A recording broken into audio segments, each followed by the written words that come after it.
안녕하십니까. 인천 논현동에 있는 드림교회 박장형 목사입니다.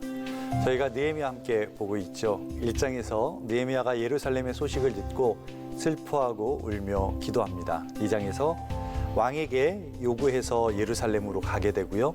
또 그 예루살렘에서 이제는 성벽을 재건하기 위한 모임들을 시작하죠.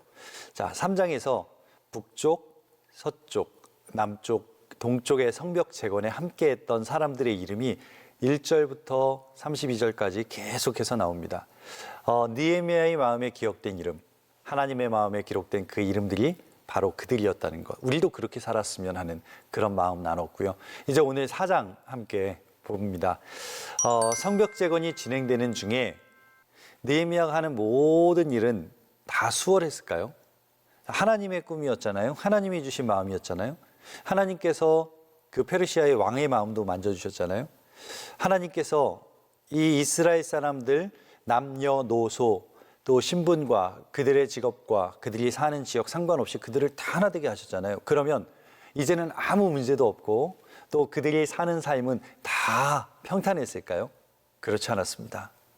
느헤미야가 그 성벽을 재건하는 일에 있어서는 수많은 문제와 어려움을 만나게 됩니다. 수월하지 않습니다. 어렵습니다. 얼마나 많은 어려움이 있었는지 또 그들이 얼마나 애를 쓰면서 그 일을 감당했는지를 우리가 4장에서 볼 수 있는데, 자, 그 상황을 볼 수 있는, 잘 이해할 수 있는 절이 21절, 23절까지의 말씀입니다. 제가 21절을 한번 읽어볼게요. 여러분은 한번 상상의 나를 펴서 말씀을 한번 보시면 좋겠습니다. 우리가 이같이 공사하는데 무리의 절반은 동틀 때부터 별이 나기까지 창을 잡았으며, 그때에 내가 또 백성에게 말하기를 사람마다 그 종자와 함께 예루살렘 안에서 잘지니 밤에는 우리를 위하여 파수하게 낮에는 일하리라 하고, 23절 나나 내 형제들이나 종자들이나 나를 따라 파수하는 사람들이 우리가 다 우리의 옷을 벗지 아니하였으며 물을 기르러 갈 때에도 각각 병기를 잡았느니라. 자, 지금 함께 읽은 이 본문에서 느껴지는 그 위기감이 여러분 느껴지십니까? 긴박감? 지금 전쟁의 한복판에 있는 듯한 느낌? 또 그들이 가지고 있는 지금의 이 응급한 그러한 상황들이 여러분이 느껴지셨으면 좋겠어요. 오늘 본문 말씀에 보면 그들은 일만 했던 게 아니라 공사를 하면서 동시에 뭐를 해요? 창을 잡고 있었대요. 지금 성벽을 재건하는 이 일 엄청난 프로젝트인데 그 공사를 하면서 동시에 전쟁을 해야 되는 거죠. 또 그들은 집에도 가지 못했다고 말하죠. 잘 때에도 옷을 벗지 않았다고 말해요. 심지어 인간의 가장 기본적인 먹는 일, 물을 마시는 일, 이 일을 하러 가는 중에도 병기를 잡을 수밖에 없었던 이유는 뭘까? 느헤미야는 성벽을 재건하는 중에 수많은 반대와 방해를 받게 되죠. 그럼에도 불구하고 느헤미야와 함께했던 사람들은 그 일을 멈추지 않습니다. 한 걸음 한 걸음 계속해서 그 성벽을 재건하는 일을 같이 하게 됩니다. 자, 우리는 결과를 잘 알죠. 결국 성벽 재건을 완성하게 됩니다. 근데 저는 이 일을 보면서 그런 생각을 해봐요. 이것이 나에게서 나온 것이 아니라 하나님께서 주신 꿈이라면 우리 예수 믿는 사람들은 하나님의 일을 할 때 자, 포기하지 말고 그것으로 낙심하지 말고 끝까지 그 일을 감수해야 되겠다라는 거죠. 오늘 나누고 싶은 것은 느헤미야가 어떻게 이 반대와 방해에도 불구하고 끝까지 이 일을 완수해 나갈 수 있었을까? 어떻게 승리를 거두게 되었을까? 그 비결을 우리가 함께 보면 좋겠다라는 생각을 해봅니다. 자, 1절 말씀을 함께 볼게요. 느헤미야 4장 1절입니다. 산발랏이 우리가 성을 건축한다 함을 듣고 크게 분노하여 유다 사람들을 비웃으며, 이 산발랏이라는 사람이 나오죠. 또 이후에는 도비아라는 사람의 이름이 나오는데, 이 산발랏과 도비아는 느헤미야 이스라엘 백성들이 성벽을 재건할 때 가장 반대의 최전방에 섰던 사람들입니다. 아마도 느헤미야에게 있어서 이 사람들의 이름은 힘들었던 이름이고요. 참 불편했던 그런 이름일 겁니다. 산발랏이 뭘 했는가? 성을 건축한다는 이야기를 듣고 그가 분노했다라고 말하죠. 화를 냅니다. 성을 냅니다. 그리고 유다 사람들을 비웃습니다. 우리가 함께 읽었지만 그가 분노하며 유다 사람들을 비웃었다. 그럼 뭐라고 비웃었을까요? 2절을 한번 보세요. 자기 형제들과 사마리아 군대 앞에서 일러 말하되, 이 미약한 유다 사람들이 하는 일이 무엇인가? 여러분, 누군가가 여러분들을 향해서 이 미약한 아무아무개라고 말했다면, 이 미약한 예수 믿는 사람이라고 말했다면, 이 미약한 교회라고 말했다면 우리는 아마도 그 마음이 굉장히 불편할 거예요. 자, 오늘 그 얘기를 하는 겁니다. 이 연약한, 이 부족한, 이 싸움도 하지 못하는, 이 나라를 잃어버리고도 그저 살아가는 이 유대 사람들이 뭘 할 수 있겠느냐. 그 다음에 이런 말을 해요. 스스로 견고하게 하려는가? 하루 일을 마치려는가? 그 다음, 불탄 돌을 흙무더기에서 다시 일으키려는가? 다 무너져 버린 그 성벽을 불탄 돌이라고 표현하는데, 그것을 흙무더기 가운데서 다시 일으키려고 하는가? 정말 자존심 상하는 말이죠. 왜요? 낭에서 지금 멸망당해서 나라도 없는 민족이 됐잖아요. 그런 그들을 향해서 스스로 견고하게 하려는가? 하루에 이 일을 다 마치려는가? 불탄 흙을 흙무더기에서 다시 일으켜 세우려는가? 비아냥거리는 말이죠. 사실 유다 사람들을 굉장히 무시하는 말이고요. 유대인들 입장에서는 낙심되는 말입니다. 만일 그들이 나라도 잃지 않고 그들이 지금 굳건한 국방의 힘도 가지고 있다면 이런 말 정도는 우습게 넘길 수 있었겠죠. 우리도 그러잖아요. 내 자존감이 높게 형성돼 있으면 다른 사람이 조금 싫은 말을 하거나 또는 비판을 해도 우리가 그것을 받을 수 있는, 흡수할 수 있는 여유적인 공간이 있는데, 우리의 자존감이 저 밑에 곤두박질 쳐 있을 때는 작은 이야기도, 아니 나를 향해서 한 말이 아니라 지나가면서 한 이야기에도 우리는 금방 낙심하고 때로는 마음이 상할 때가 있죠. 자, 오늘 이 유다 백성을 향해서 하는 그의 말은, 이 산발랏의 말은 유대인들을 낙심시킬 뿐 아니라 그들을 굉장히 힘들게 하는 말이었습니다. 자, 3절로 한번 가보죠. 암몬 사람 도비아는 곁에 있다가 이르되, 그들이 건축하는 돌 성벽은 여우가 올라가도 곧 무너지리라. 이 사람은 한 수 더 뜨죠. 하나님의 일을 방해하는 사람들은요, 어떻게 이렇게 말을 잘하는지 모릅니다. 여러분 혹시 그런 경험 있으세요? 우리가 죄를 지을 때나 싸움을 할 때에는요, 언어의 영재가 됩니다. 어릴 때도 없던 그 천재성이 막 나오기 시작해요. 가장 쉬운 경우가 부부싸움, 여러분 해보셨습니까? 남편과 아내가 부부싸움을 시작하면 내가 할 수 없는 능력이 나올 때가 있습니다. 그런 순발력이 어디서 나왔는지, 아니 평상시에 사용해보지도 않았던 그런 단어들을 어떻게 떠올렸는지, 가끔은 스스로 대단하다고 여겨질 때가 있거든요. 자, 우리는 그런 존재입니다. 여러분, 저와 여러분의 입에 이 산발랏과 도비아의 말과 같은 것들이 떠나는 은혜, 사실 믿음의 사람에게 있어서는 이런 말들이 떠나가야죠. 끊어져야죠. 그것이 바로 믿는 사람의 능력 아니겠습니까? 제가 목회를 하다 보면 적지 않은 사람들, 많은 분들을 만나게 됩니다. 가만히 그분들의 행동과 말을 보다 보면 신앙의 성숙도는 직분이 아니라 그분들이 쓰는 언어의 표현에 보면 알 수 있을 때가 있어요. 특히 언제냐? 화났을 때. 또 언제냐? 굉장히 큰 손해를 봤을 때. 또 언제냐?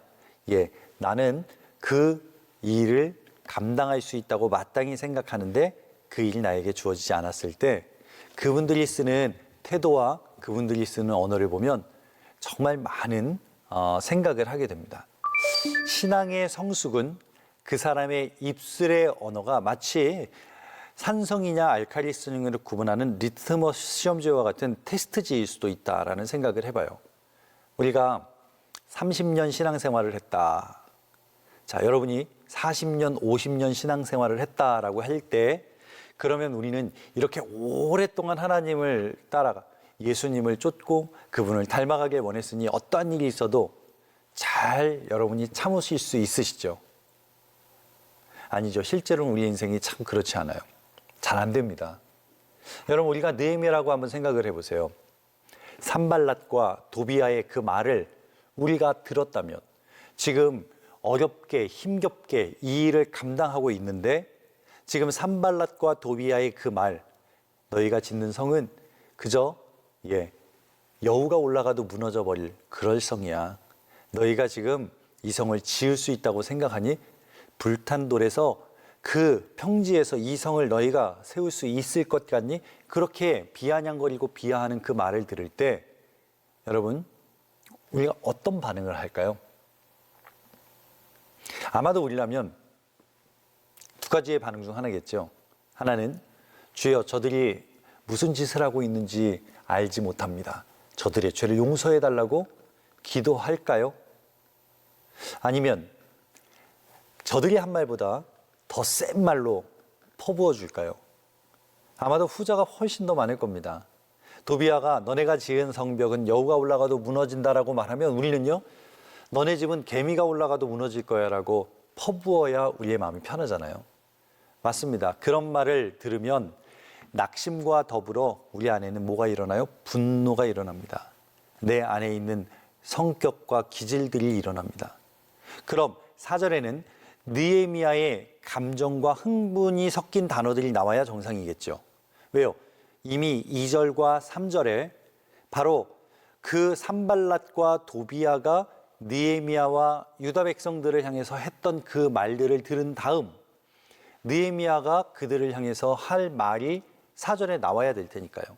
자, 그러면 4절에 느헤미야가 뭐라고 퍼붓는지 한번 볼까요? 4절 느헤미야가 이렇게 말합니다. 우리 하나님이여 들으시옵소서. 우리가 업신여김을 당하나이다. 원하건대 그들이 욕하는 것을 자기들의 머리에 돌리사 노략거리가 되어 이방에 사로잡히게 하시고. 지금 느헤미야가 뭐 하고 있나요? 네, 하나님이여 라고 부르짖죠. 기도하고 있습니다. 느헤미야는 그 사람들에게 자신의 감정과 말을 쏟지 않습니다. 이 4절에서 자신의 감정의 말을 뱉어야 되는데 감정의 말을 뱉지 않고 하나님 앞에 기도하죠. 자, 감정이 없는 건 아니에요. 그러면 뭐 이미 인간이 아니죠. 그러면 느헤미야도 엘리야처럼 정말 하늘로 승천하셔야죠. 그에게도 감정은 있습니다. 감정이 있지만 그것을 사람에게 그대로 뱉는 것이 아니라 하나님 앞에 토해내는 것. 내 안에 있는 있음을 이것을 하나님 앞에 기도로 토해내는 것을 보죠. 그 기도의 내용이 5절에 우리는 다시 한번 볼 수 있어요. 주 앞에서 그들의 악을 덮어두지 마시며 그들의 죄를 도말하지 마옵소서. 그들이 건축하는 자 앞에서 주를 노하시게 하였음이니이다. 여러분께 한번 질문 드리고 싶어요. 자, 제가 지난 시간에도 말씀드렸던 일입니다. 이 성전 재건하는 일이 누구의 일입니까? 느헤미야의 일입니까? 아니요, 하나님의 일이죠. 맞죠? 자, 그러면 하나님이 기뻐하시는 하나님의 일을 하고 있는 것을 방해하는 저들은 자, 누구의 일을 방해하는 걸까요? 하나님의 일을 방해하는 거죠. 하나님이 기뻐하시는 그 일을 방해하는 것, 곧 하나님의 일을 방해하는 거죠. 자, 그러면 그 하나님의 일을 방해하는 자들을 향해서 진노하고 화내야 되는 분은 하나님이신 것. 여러분, 지금 느헤미야가 하나님께 기도하는 이 기도의 논리가 이해가 되세요? 지금 느헤미야는 그들로부터 비하당하고 멸시당하고 모욕당하는 언사를 듣지만 그것을 내 분노와 내 감정을 실어 그들을 향해서 퍼붓지 않고 그들을 찾아가지 않고 하나님께 기도하는데 그 논리는 이 모든 일이 하나님의 것 아닙니까? 그렇다면 이 일을 반대하는 저들은 하나님을 진노하게 하는 자들이고, 자, 그러면 그들의 악을 하나님께서 덮어두지 마시고 그들의 죄를 도말해 주시라고, 아니 그들을 심판해 달라고 기도하는 것이 오늘 느헤미야의 기도의 내용들이라는 거죠. 하나님의 진노, 그것이 저들에게 내리기를 원합니다. 느헤미야는 6절을 볼게요. 방해와 정말 마음이 힘든 상황 속에서 이런 고백을 합니다. 이에 우리가 성을 건축하여 전부가 연결되고 이제는 그 성의 전체의 윤곽들이 드러날 뿐더러 성과 성 사이, 문과 문 사이가 북, 서, 남, 동이 연결되어 가고 있고, 자, 높이는 절반에 이르렀으니 이는 백성이 마음 들여 일을 하였음이라. 방해와 협박과 공격 속에서 온 백성이 한 마음이 되어서 이미 성벽의 절반의 높이를 이루었다는 거죠.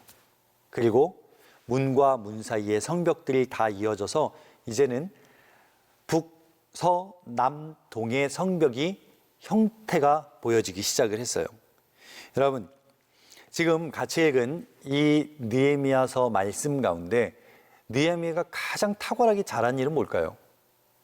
힘들기만 하면, 어려운 일을 만나기만 하면 하나님께 수시로 물었다는 거예요. 그에게 있어서 하나님께 수시로 기도했던 그 일은 자기의 인생 가운데 지금 나를 가장 어렵게 하고 힘들게 할 때에 그 사람들을 향하여서 내 감정과 분노를 내뱉는 것이 아니라 하나님 앞에 내 마음의 감정과 내 마음의 모든 것들을 다 토해내는 것을 우리는 기억해요.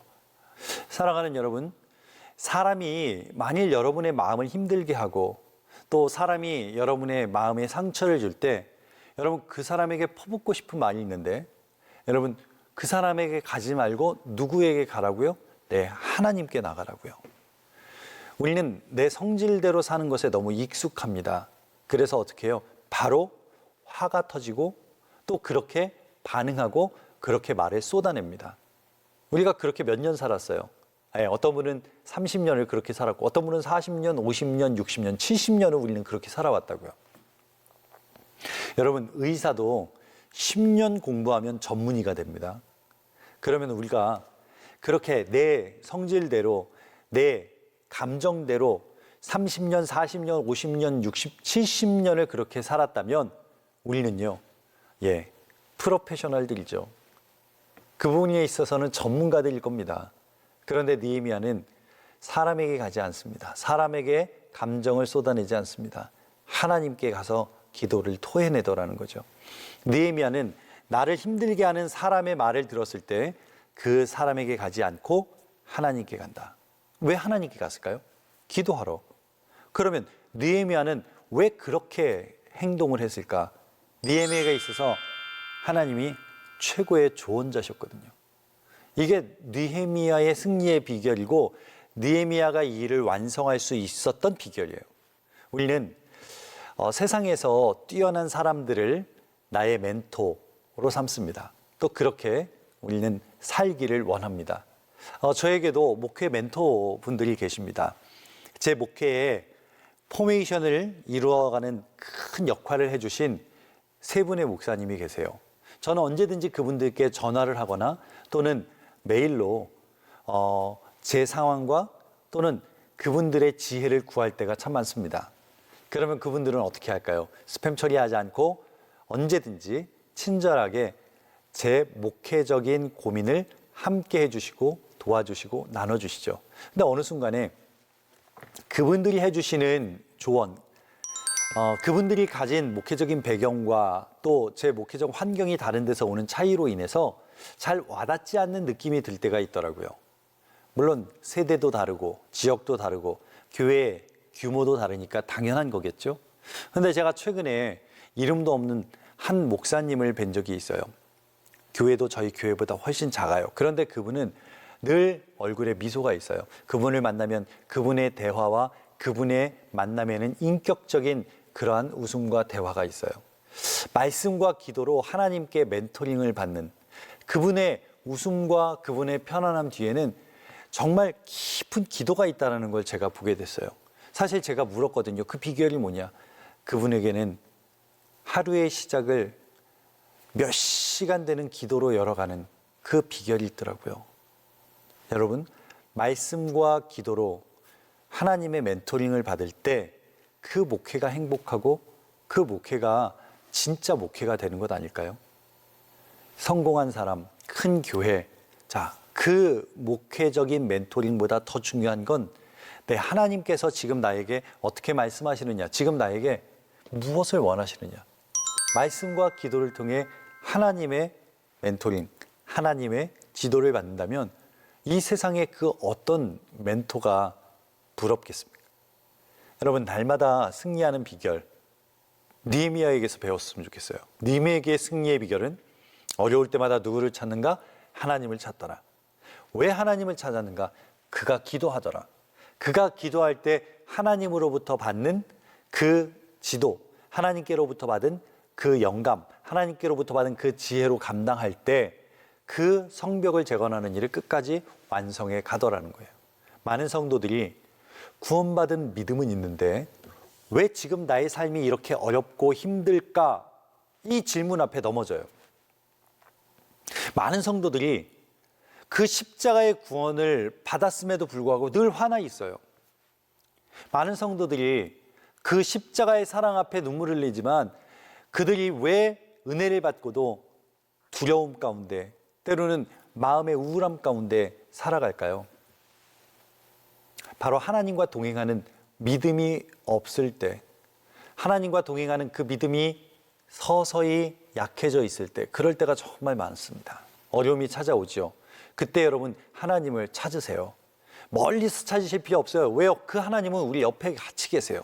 늘 동행해 주세요. 그 하나님을 찾고 구하시라는 거예요. 성경에 나오는 탁월한 믿음의 사람들이 있습니다. 여러분, 아브라함을 보세요. 아브라함은 그 갈대아 우르 땅, 아주 풍부한 메소포타미아 문명, 또 그곳에 풍요로운 그 곡식이 나는 곡창지대, 그곳을 왜 떠납니까? 하나님의 말씀을 듣고 떠납니다. 아브라함은 믿음의 사람이었습니다. 그가 왜 탁월한 믿음의 사람이었습니까? 하나님께서 그 100세에 난 아들 이삭을 바치려 할 때 그 아들을 하나님의 말씀 앞에 순종함으로 가져나갑니다. 제물로 가져가는 겁니다. 그가 그렇게 하나님의 말씀 앞에 순종할 수 있었던 이유는 딱 하나입니다. 내가 너무나 부족하니까. 자, 완벽한 사람 절대 아니었습니다. 아브라함의 실수 여러분 아시죠? 그가 하나님이 말씀하신 땅에 갔지만 기근이 드니까 애굽으로, 이집트로 내려가잖아요. 거기서 아내를 누이라고, 지금 눈앞에서 아내를 잃어버릴 뻔했던 그러한 경험도 그는 가지고 있습니다. 그에게 하나님을 쫓아간다는 건, 하나님을 따라간다는 건 늘 하나님의 음성에 귀 기울일 때, 하나님께 기도할 때 그 길을 쫓아갔습니다. 여러분, 요셉을 한번 보세요. 요셉은요, 어떻게 보면 그의 인생이 그렇게 행복한 인생 같지 않아요.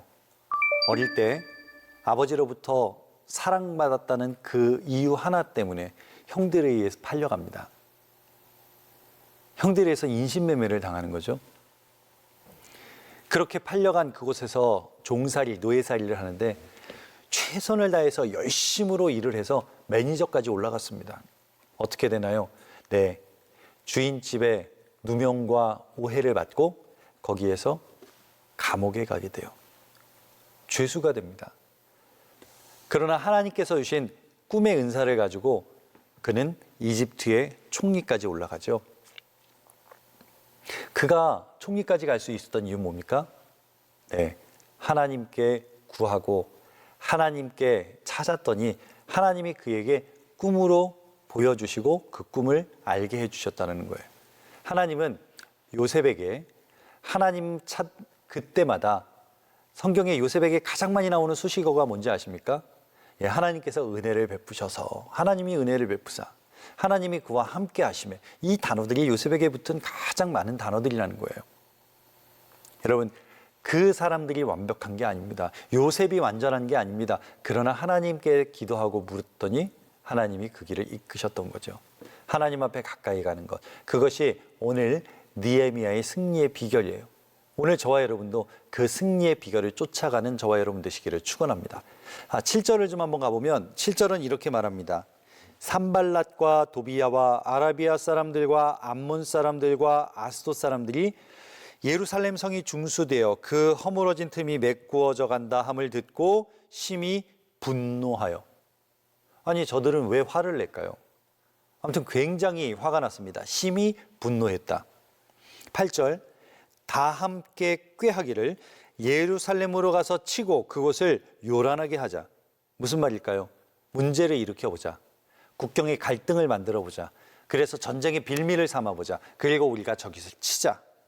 지금 저 성이 완전히 완성되어서 성벽에 올라가면 그때는 치기가 더 어렵겠죠. 그러니 지금 반쯤 완성되었을 때가 가장 좋은 때였을 수도 있습니다. 그때 느헤미야의 반응은 뭐예요? 여러분이라면 어떻게 반응하시겠어요? 또다시 질문합니다. 만일 이 상황이라면 여러분들은 어떻게 반응하시겠어요? 지금 저들이 작당을 한 거잖아요. 쳐들어가자. 우리가 문제를 일으켜보자. 자, 느헤미야는 어떻게 하느냐? 9절입니다. 우리가 우리 하나님께 기도하며 그들로 말미암아 파수꾼들을 두어 주야로 방비하는데 느헤미야가 또 뭐해요? 하나님께 기도해요. 어떻게 보면 느헤미야에게 기도는 자동으로 나오는 것 같아요. 기도가 습관이 돼야죠. 느헤미야가 그 상황 속에 쳐들어가자. 문제를 일으켜보자. 그들이 분노해서 연합군을 이루어 쳐들어오겠다는 그 이야기를 듣고도 느헤미야는 기도해요. 10절 가볼까요? 유다 사람들은 이르기를 흙 무더기가 아직도 많거늘 짐을 나르는 자의 힘이 다 빠졌으니 우리가 성을 건축하지 못하리라. 아까 9절에 나왔던 것은 유다 사람들이 아니에요. 그들은 누구예요?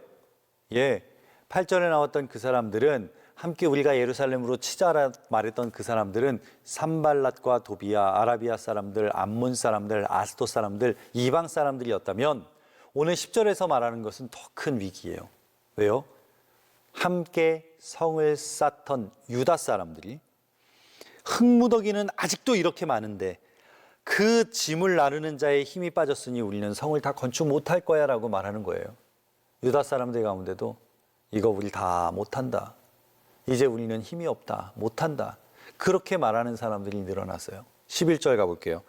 우리의 원수들은 이르기를 그들이 알지 못하고 보지 못하는 사이에 우리가 그들 가운데 달려들어가서 사륙하여 역사를 그치게 하리라. 뭐예요? 죽이겠다는 거잖아요. 사륙하여. 이제 너희를 죽이러 가겠다는 위협이고 협박이에요. 12절까지 가봅니다. 그 원수들의 근처에 거주하는 유다 사람들도 그 각처에서와 10번이나 우리에게 말하기를 너희가 우리에게로 와야 하리라. 이게 뭐예요? 그 연합군들이 이 사람들을 죽이러 온다니까 10번이나 와서 이제 성벽 짓는 이 일을 그만하고 어떻게 하자? 후퇴하자. 이제 좀 접자. 그렇게 말리는 사람들이 유다 민족 가운데 있었다라는 거예요. 그러나 느헤미야는 그 하나님의 계획을 멈추지 않습니다. 13절에 내가 성벽 뒤에 낮고 넓은 곳에서 그 백성이 그들의 종족을 따라 칼과 창과 활을 가지고 서 있게 하고, 전에는 성벽 쌓는 일만 열심히 하면 됐어요. 근데 이제는 성만 쌓지 않아요. 죽이겠다는 위협과 공격이 있으니까 이제는 칼과 창과 활을 가지고 방어를 하면서 일을 해야 돼요. 한번 생각해 보세요. 성벽을 짓는 일만으로도 너무나 고되고 힘든데 이제는 전쟁까지 하며 그 성벽을 완성해야 되니 그 무게는 엄청난 무게겠죠. 14절에 이렇게 말합니다. 내가 돌아본 후에 일어나 귀족들과 민장들과 남은 백성에게 말하기를 너희는 그들을 두려워하지 말고 지극히 크고 두려우신 주를 기억하고 너희 형제, 자녀, 아내와 집을 위하여 싸우라. 무슨 말입니까? 그 죽이겠다고 쫓아오는 그 연합군을 무서워할 것이 아니라 누구를? 지극히 크고 두려우신 주를 기억해라. 성경은 말합니다. 너희 육을 멸하는 자를 두려워 말고 영을 멸하는 여호와를 두려워하라. 자, 느헤미야가 동일한 이야기를 하는 겁니다. 그 쳐들어오는 그 이방 연합군들을 두려워하지 말고 지극히 크시고 두려우신 주를 너희가 기억하라. 두려움의 자리에 있지 말고 믿음의 자리로 백성들을 이끕니다. 지금 그들에게 보이는 문제에서 눈을 떼어서 그 문제보다 더 크신 하나님을 보게 합니다. 그때에 일어나는 역사가 뭐예요? 네, 두려움이 떠나고 그 두려움의 자리에 이제 믿음이 가득 채워지는 거죠. 각자에게 다 다른 두려움이지만 그러나 그 두려움이 없는 사람은 없어요. 그런데 믿음의 사람은 두려움의 자리에 머물러 있으면 안 된다는 거죠. 우리 머리 위로 새가 날아다니는 것을 막을 수는 없지만 머리 위에 새가 집을 짓는 것은 충분히 막아야 합니다. 마찬가지예요. 우리 마음에 두려움이 엄습하고 찾아오는 것, 이것을 막을 수는 없지만 그 두려움이 우리 안에 자리 잡게 해서는 안 된다라는 거죠. 두려움과 믿음의 차이는 이런 차이입니다. 두려움은요, 나에게 찾아온 그 어려움과 문제를 긍정하는 겁니다. 인정하는 겁니다. 두려움은 문제와 어려운 상황을 긍정적으로 받아들이고 계속해서 그 문제, 그 어려운 상황 앞에 나의 삶이 맞춰져 가는 거예요. 그러나 믿음은요, 문제를 인정하지 않는 게 아닙니다. 문제도 긍정함과 동시에, 문제가 있다는 인식을 해야죠. 문제를 인정함과 동시에 살아계신 하나님을 긍정하는 사람, 그 사람이 믿음의 사람 아닐까요? 다윗을 보세요. 다윗이 이제 그 형들의 도시락을 가지고 그 진영에 갔을 때, 자, 이스라엘 그 군인들은 싸워보지도 못합니다. 골리앗이라는 거대한 블레셋 장수 앞에서 사울왕마저도 두려워서 나가지 못합니다. 그때 다윗이 뭐라고 말합니까? 예, 사울왕을 찾아가서 제가 나가서 싸우겠습니다. 사울왕이 너는 애다, 소년이다, 어려서 안 된다. 그때 뭐라고 말합니까? 네, 제가 양을 칠 때 사자나 곰이 양을 물고 가면 제가 가서 그 사자와 곰의 입에서 양을 찾아왔습니다. 오늘 저 할례받지 않은 블레셋 장군 골리앗도 그렇게 될 겁니다. 자, 보세요. 하나님께서 그와 함께 하셨던 그 삶의 믿음의 고백을 하죠. 자, 그 고백 안에서 문제 인식이 분명합니다. 골리앗이 어떤 사람인지를 압니다. 골리앗의 존재를 무시하자는 게 아니에요. 골리앗의 존재를 알지만, 자, 그보다 더 크신 하나님, 그 어린 소년에게 있어서 사자와 곰은 내 육적인 힘으로는 감당할 수 없는 그러한 대상들이죠. 그러나 하나님께서 그 양을 찾으러 갔을 때에 그 사자와 곰의 입을 찢어 그 배 가운데에서도 양의 새끼를 꺼낸 것처럼 오늘 그 골리앗을 넘어뜨리는 것을 믿는 믿음이죠. 따라서 믿음은 문제를 정확히 인식하는 동시에 살아계신 하나님을 긍정하는 사람, 그 사람이 믿음의 사람인 거예요. 두려움을 가지고 사는 사람은요, 자기 힘만으로 사는 사람입니다. 그러니 문제 앞에서 늘 넘어지고 쓰러질 수밖에 없죠. 그러나 믿음을 가지고 사는 사람은 나의 힘에 거기에 하나님이 나를 도와주시는 것을 믿고 사는 겁니다. 저희에게 아들 둘이 있습니다. 하나는 고2고 작은 아이는 중3인데요. 이 녀석들이 부모를 향한 너무나 큰 믿음이 있다는 게 최대의 단점이에요. 저랑 같이 나갈 때는요, 자기들은 지갑도 가져가지 않아요. 언제 한 번은 운동기구를 사겠다고 마트에 스포츠 코너에 갔는데, 제가 생각하기에 운동을 전문적으로 하는 아이들이 아니니까 그냥 중간 정도 사면 좋겠는데, 그 운동기구 중에 제일 좋은 걸 집어왔습니다. 제가 볼 때 자기네 돈으로는 도저히 살 수 없는 걸 들고 온 것 같아요. 그들이 뭘 믿고 그걸 가져왔을까요? 네, 딱 하나죠. 아빠 믿고 들고 온 겁니다. 그걸 사줬을까요? 안 사줬을까요? 애절한 눈으로 바라봐서 어쩔 수 없이 그거를 결제를 했습니다. 여러분, 한번 여러분께 질문 드릴게요. 왜 자녀들은 부모를 믿을까요? 아니, 그 아이들이 어떻게 이걸 들고 가면 사줄 걸 알았을까요? 그 근거가 뭐냐는 거죠. 네, 자기가 아빠의 자녀라는 걸 아는 거죠. 그리고 그 아빠는 나를 사랑한다는 걸 아는 거죠. 여러분, 두려움이 찾아오는 건 정상이에요. 그런데 두려움에 머물러 있는 건 나와 함께 하시는 하나님의 존재를 우리가 잊어버린다는 거예요. 저는 두려움을 통해서 얻은 교훈이 하나 있습니다. 논리와 이성이 저는 굉장히 발달된 사람이라 어떤 일을 만났을 때 많은 예측들을 해봅니다. 그래서 예측이 되는 일에 대해서는 마음이 편한데 목회라는 게 그게 되나요? 목회는 예측이 안 되는 것 너무나 많아요. 기대하지 않았던 일들이 일어날 때도 있고요. 내가 잘 준비했지만 그대로 진행되지 않을 때도 너무나 많습니다. 저는 그럴 때마다 그것이 하나님을 붙잡는 기회가 되는 것을 경험해요. 제가 논리와 이성으로 제 계획을 세워 그것을 다 준비해서 내 마음이 평안하다? 그것이 좋은 것이 아니라 잘된 것이 아니라 오히려 제가 예측할 수 없고 감당할 수 없는 일들이 제 앞에 나왔을 때 저는 누구를 붙잡느냐? 그때부터 하나님을 붙잡더라는 거예요. 제가 할 수 있고 제가 예상할 수 있고 제가 계획할 수 있었던 일을 할 때 저는 하나님보다 솔직히 제가 할 수 있는 능력을 더 의지했던 것 같아요. 그런데 목회 가운데 예측도 안 되고 제가 감당할 수 없고 제 능력으로 할 수 없는 일들을 만나는 그 순간이 바로 하나님을 붙잡는 기회를 만나는 순간이더라는 거죠. 여러분, 무엇이 승리일까요? 무엇이 이김일까요? 아무 일도 없는 게 승리일까요? 아니요. 그 일들이 우리에게 다가왔을 때 우리가 믿는 하나님을 붙잡는 인생이 승리하는 인생이죠. 느헤미야가 말하고 있는 오늘 같이 읽은 느헤미야 4장 14절의 말씀, 너희는 저들을 두려워하지 말고 누구를 기억해라? 지극히 크고 두려우신 주를 기억하라. 우리 인생에 어렵고 두려움이 오지 않는 것 아닙니다. 그러나 그때 전능하신 하나님을 의지하는 것, 그것이 바로 느헤미야의 승리의 비결이었다는 거죠. 시편의 86편은 이런 표현을 합니다. 나의 환난 날에 내가 주께 부르짖으리니 주께서 내게 응답하시리라. 주여, 신들 중에 주와 같은 자 없사오며 주의 행하심과 같은 일도 없나이다. 영어 성경에 보면 There is none like you. 예, 주님 같은 분 이 땅에 없습니다.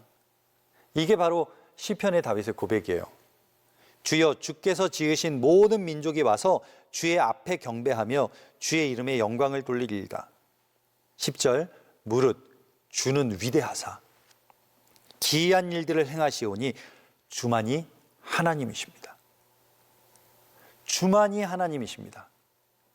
주님만이 하나님이십니다. 그 전능하신 하나님이 우리의 하나님이시라고 말하잖아요. 그 전능한 하나님은 거기서 끝나시는 게 아니에요. 만약에 그 전능하신 하나님이 전능만 하셨다. 그러면 우리가 그분께 의지할 수 없죠.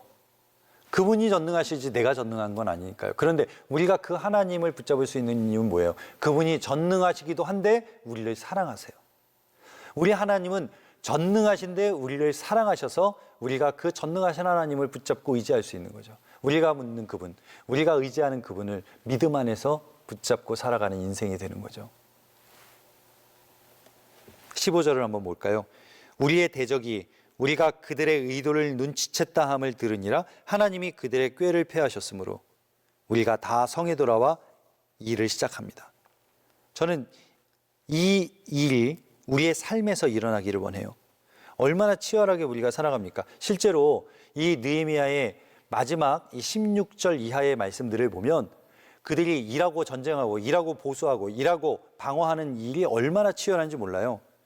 16절 보면 내 수하 사람들의 절반은 일하고 절반은 갑옷을 입고 창과 방패를 가졌고, 또 17절을 보면요, 성을 건축하는 자, 짐을 나르는 자는 다 한 손으로 일을 한대요. 한 손에는 뭐를 잡아? 병기를 잡는데요. 이게 17절이에요. 한 손에는 일을 하며 한 손에는 병기를 잡고. 18절, 건축하는 자는 각각 허리에 칼을 차고 건축하고 나팔을 부는 자가 그 곁에 서 있는 거예요. 여러분, 믿음은요, 나와 함께 하시는 그 하나님의 신실하심을 믿고 전능하신 하나님을 의지하며 나아가는 것까지 여기서 끝나지 않아요. 뭐를 해야 돼요? 그 하나님을 믿고 이제는 내가 해야 할 분량을 감당해내는 거예요.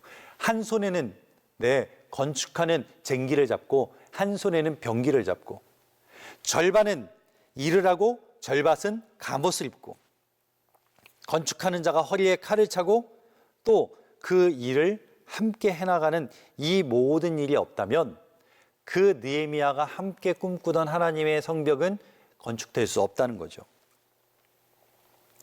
20절에 이런 표현을 합니다. 너희는 어디서든지 나팔 소리를 듣거든 그리로 모여서 우리에게 나아오라. 우리 하나님이 우리를 위하여 싸우시리라. 그 나팔 소리는 이제 전쟁의 임박을 말하는 거예요. 적들이 쳐들어옵니다. 가장 높은 망대에 있는 나팔수가 나팔을 불면 다 모여라.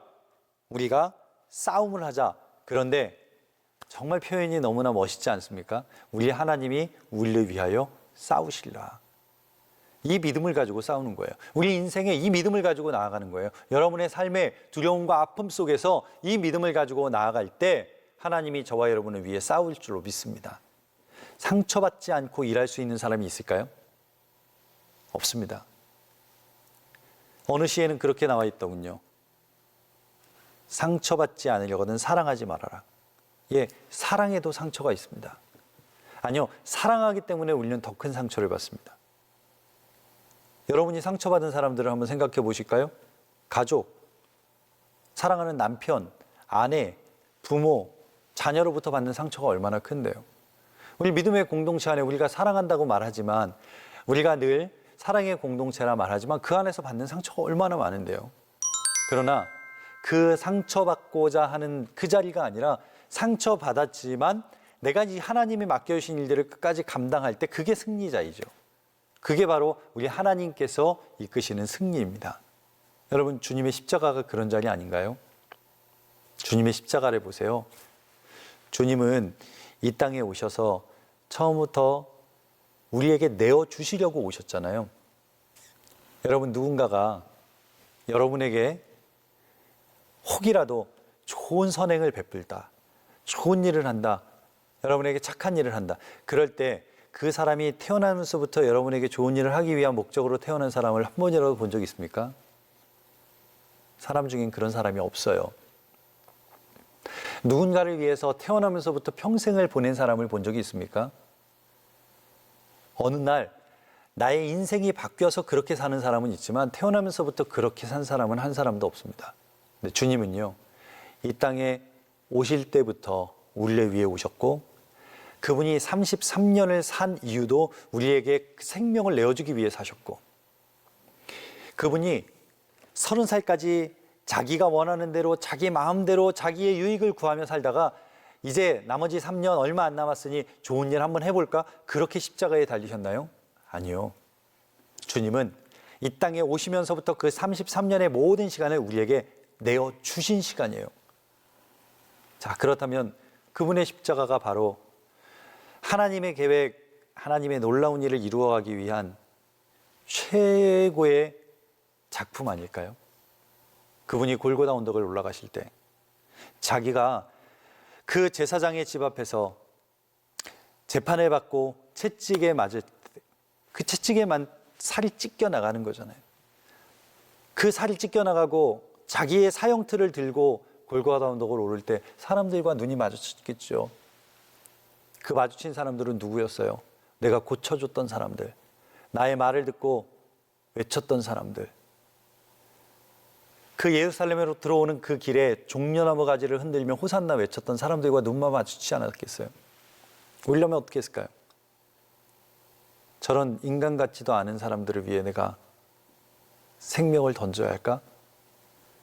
저런 배신자들을 위해서 내 생명을 주는 것이 마땅할까? 그런데 예수님은 그 눈과 마주치고도 끝까지 그 언덕을 올라가세요. 그리고 그 십자가에서 자기를 죽이려는 그 유대인들을 위해서라도 그들을 품고 그들을 구원하기 위해 하나님께서는 그 예수를 십자가에 달려 죽게 하시고 예수님은 자기의 생명을 하나님께 드립니다. 그분의 십자가가 바로 하나님의 놀라운 승리의 상징입니다.